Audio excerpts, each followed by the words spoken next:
Standing by as promised. He was spectacular in Game 3. 7th triple-double he has had for Golden State. They're trailing by a bunch, but here, the steal. And there's a ton of this. Push the pace. And then when you can flip it to Steph and let him do his thing, that always works out. He hits one of his 6 threes. Steph returns the favor. Draymond down the lane. Bucket good.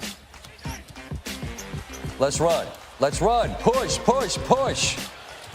He brought the ball up 14 times, by far the most in a single game in the last 5 years. That's interesting. You see the numbers there. To the third quarter. Clay. Oh, that was the pass right there. You get a replay of that? He actually kind of gathered it. I thought in real time he just tipped it. Then again, pushing the pace. Gives it up to Bell. Bell just missed the dunk. But he gives it back to him, and he hammers that one. And now here, Golden State, they were down by 18, and now they lead. Just like that. And they cruise in the fourth and win going away by 11. And as I mentioned, Draymond joins us now.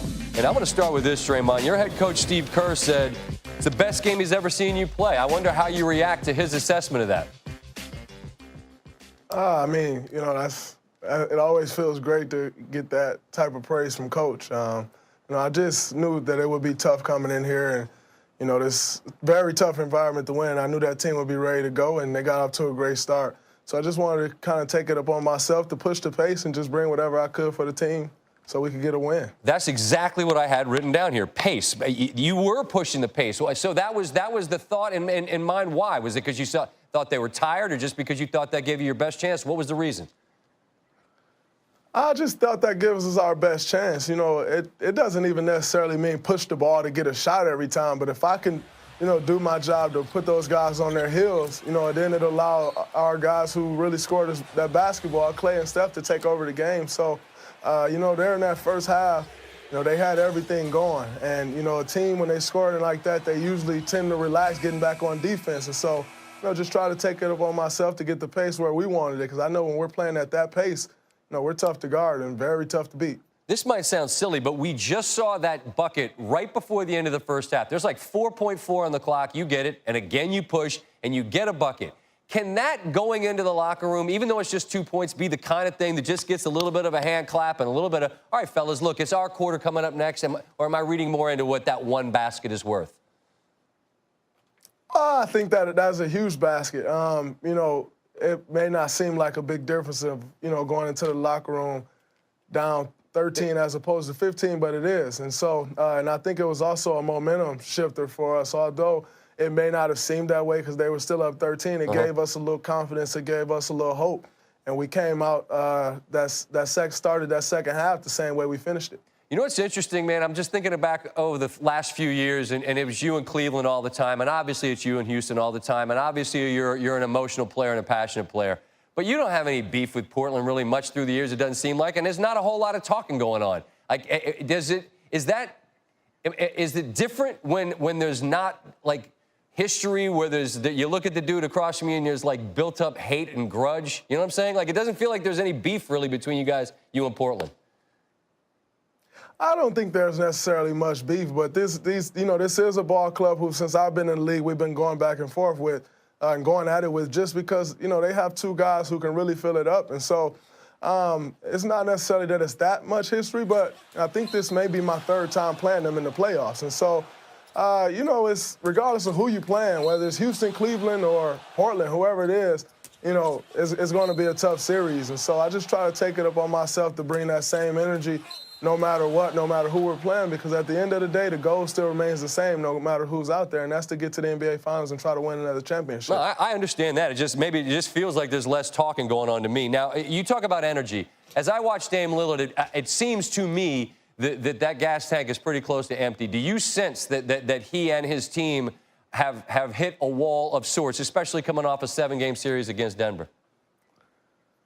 I don't think they necessarily hit a wall, because the way they performed those last two first halves, it's hard to say they've hit a wall. I think, we've done a great job defensively of sticking to our game plan and trying to make someone else beat us. And it's been successful for us these first 3 games. But, we still got, one more game to win to close this series out. And when they got two guys like Dame and CJ who can get it going, we got to stay locked in and make sure we finish the job. Understood. And I guess I'm just saying it's them and it's you in the third because something happens in those quarters and you guys turn deficits into leads for you. Last thing I want to ask about is this. We'll find out what Iguodala's situation is. Steve mentioned an MRI. Obviously, we know Boogie's down. We know KD is down for now.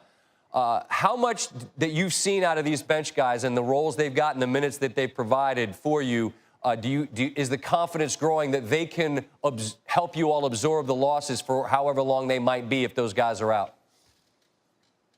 I mean, we have a great deal of confidence in every guy who's on this roster. Hopefully, I talked to Dre after the game, and he said, I'm trying to play on Monday. So hopefully he's able to get out there. But if he's not, that's one more guy down, and that means that, other guys got to step up.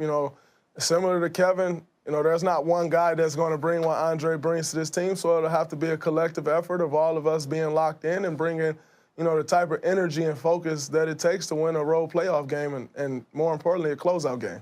And if it's another triple-double from you, I guess so be it. You showed once again tonight that you've got that in your back pocket, and you're ready to put it on display as needed. Draymond, as always, I appreciate your time, and hopefully we'll cross paths again soon, all right? No problem. Thank you. He does a lot of things well. A triple-double, the 7th of his postseason career, the most in Warriors postseason history, and it's not even close. The rest of the franchise combined doesn't have as many as he now has. They've got 6. Paul Pierce joins me, and the disrespect of the promo. They said the curse was alive. And look at, huh? You want to stun on him now and let everybody know about who you picked? I don't know what my colleagues are over here talking about because they obviously don't understand what championship DNA means on the road when they always play like their backs against the wall. They're up 2-0. They come into Portland, no problem. These guys want to put this series away, let Kevin Durant get more rest and be healthy for the championship. I get championship DNA, but I just wonder how much does Portland's lack of familiarity with what's required right now play into this? Because in the third, it felt like the building and the team both just sort of felt like it almost felt like they not let it happen, but felt like it was going to happen. Did you sense that? Well, I think the Warriors had a lot to do with it. Right. There's no situation that they haven't been in. I mean, they impose their will. They know what it takes. They've been down before. They know how to get to another level. When you've been to 4 finals in a row, the Blazers don't understand, the intensity that you have to play at each and every quarter, each and every play.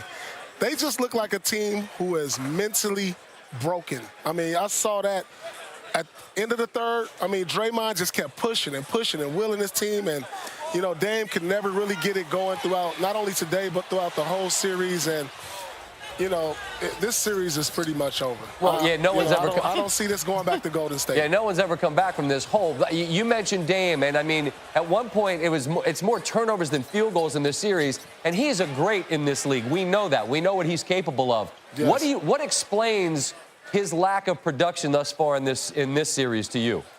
Well, it's the Warriors. I mean, they're throwing different defenses at him. Sometimes they switch. Sometimes they trap, and he hasn't figured it out. One of the things is they have to play faster. He has to maybe get out on the break, maybe more dribble handoffs. But with him at the top of the half court, they're just trapping him in the pick and roll. They're just trapping him, and he hasn't been able to figure it out. That's the thing about, your point guard. And when you have your point guard who's your leading scorer and they take that away, what else can he bring to the game? It's tough. It's tough for him right now. And so I can see this continuing. He doesn't have an answer for him. And, like I said, the Warriors should go on and sweep this series. Paul, appreciate the time, man. Thank you. All right. More on the way. Time to do your research on this Warriors win, and obviously we focus on that third quarter. They come back from down double digits in the halftime for the last 2 games in a row. It's the third time they've done that in postseason history. The 75 and 2018 Warriors also did it. While the Blazers have combined to score 37 in the third of the last 2 combined, Steph and Clay have combined to score 41 of their own, all told in this series. The Warriors have outscored the Blazers 91-63 in that critical 12 minutes of the third. And it wasn't just scoring. Draymond, an all-around monster game. Only took 3 quarters for him to record that 7th triple-double we just told you about. It's the 3rd time Green's recorded a triple-double through 3 quarters in his playoff career. That's sensational. And you just heard him with Doris Burke, who is kind enough to join us now. And Doris, you spoke to that man. He described it to you, what he provides. As you watch what he's providing, what's the sense of his value in terms of how you can best describe it on a night like tonight?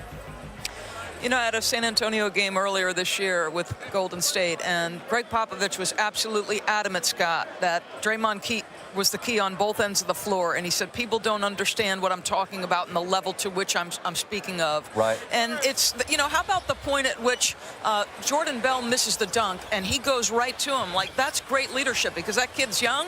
He's just gotten himself back in the rotation, and that little bit of a spark from Draymond changes things. So it was his will and his game that I thought sustained him when they didn't have great energy and then triggered this great run in the 3rd period. Draymond is at the top of his game. I've never seen him play better. That's not a good building. That's a great building. And the fuse was lit. They got an 18-point lead, but then in the blink of an eye, it's down to 13, and then all of a sudden, here comes the avalanche in the 3rd. Was there a sense, Paul Pierce used the word broken, was there a sense that you felt like the will of that Blazer team was broken? Listen, the bottom line is we're not seeing the best version of Damian Lillard, and this team takes its cues from that man. He is the heart and soul, and because they have sent so much attention to him, and he has not been able to, I think, absorb it physically and mentally, it's taken an incredible toll, and he is not himself, and this team feels every bit of that, Scott. I would say yes, the answer to that is it feels like their spirit is certainly depleted, if not completely diminished. And there's part of this that there are steps that are made in the progression of teams. Milwaukee might buck that trend over in the East, but is there part of Portland when the end comes, and it seems to be at the door here, that there could be satisfaction in the steps that have been made? I'm not saying tonight, because obviously it's disappointing, but a big picture view of this Portland team has to be positive, is it not? I think so. Obviously, you've made great strides advancing through the first 2 rounds, but I think there are key positions where you've got to elevate the talent level, right? Because if Damian Lillard's going to see this much attention, then you're going to have some deep corner shooters. I love Aminu on the defensive end, same with Mo Harkless, but when people take away Dame, as they do in the playoffs, you've got to have that second level. Listen, when Draymond Green gets in the middle of the floor and they're playing 3-on-2 or 2-on-1, they're getting buckets, oftentimes layups. They've got to figure it out on the Portland side. And they're playing a team that has the remarkable luxury of no Boogie, no KD, and they're still this good. When we watch nights like tonight, we're just reminded of the greatness and the excellence that they've got in reserve. Doris, thanks so much for the time. We look forward to talking again, all right? Thanks, Scott. All right. We appreciate Doris. And live at the podium, Steve Kerr with his thoughts on tonight's comeback victory. Well, they've got a lot of experience, and you know, we've played a lot of big games, and we've been down in many games, you know, by pretty big margins. So our guys know that we have an excellent defensive team, and we got some explosive scorers. So, you know, 13 points could be, you know, 2-3 minutes. That's how we look at it. And but it all started with our second half defense. We held them to 33 points, and then we just got amazing contributions off the bench. Every single guy came in and made an impact. You know, I could go down the list: Jordan Bell, Quinn Cook, Alfonso McKinney. You know, when Andre went down, played huge minutes, was a plus 24 tonight. You know, we needed Jordan's minutes big time. Jonas hit a big shot for us in the 4th quarter. And then I don't even know what to say about Draymond. I mean, he was like a wrecking ball out there. He was just destroying everything in his path. The pace that he was generating was incredible, and it just seemed like he never got tired. Kerry Eggers, Portland Tribune. Steve, second half, was it just a matter of playing better, or did you make some adjustments? What was the difference? Mainly just playing better. You know, it's such a long game. That's the thing you learn. You know, when you've been in the NBA for a while, there's time for so many swings in the game itself, and especially these days, you know, so many 3-point shots taken, a lot of possessions, and so our guys know that. They've been through it, and so when we were down, we knew we could get back in it, and again, the defense is what allowed us to do that. On the record, John Dickinson, 95-7, the game in San Francisco. Steve, you mentioned Draymond, but just the relentless pressure of both ends. I mean, he was getting the ball and just pushing it. Do you feel that constant push has worn the Blazers down maybe as this series has gone on? Well, I don't know about that, but it set a tone for tonight's game. And he was doing it in the first half, which allowed us to kind of hang around when we weren't playing well. And then he did it throughout the second half. And, when he's coming downhill like that, it puts a lot of pressure on the defense in the paint at the rim, and then you've got shooters on the perimeter, and he's a great passer. And so he's got a lot of options. And what I liked tonight was, he only had 2 turnovers with all the offensive possessions, all the pushing in transition. He made great decisions all night. So it's one of the best games I've ever seen Draymond play. Steve Metchnime, Barrier News Group. What went into the decision to start Damian, and after he picked up a couple of quick fouls? All right, we will pivot into this statistic that speaks to the dominance of this Warriors team. They've now won a road game in 22 consecutive playoff series, extending their own NBA record. In the last 5 postseasons, which encompass the Steve Kerr era, I always make that point because he laughed at the idea that he had an era, and he does. Warriors are 22-12 in road games during the Western Conference playoffs. Not only are they the only team with a winning record, but their record far exceeds the next closest team. When we continue, much more on a game they trailed by 18 and one going away. Mike Breen used the term championship medal. It certainly was evident